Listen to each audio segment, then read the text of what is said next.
Sevmeyin.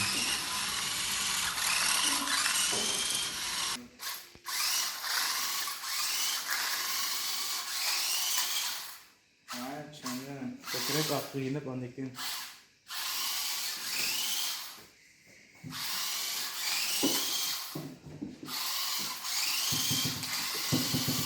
Yetişemedi mi bu kamera iç bulandığını fokusunu tanışamadı. Bildi. Müşün hazır yan bir çapda oynayacağız. Başında sen.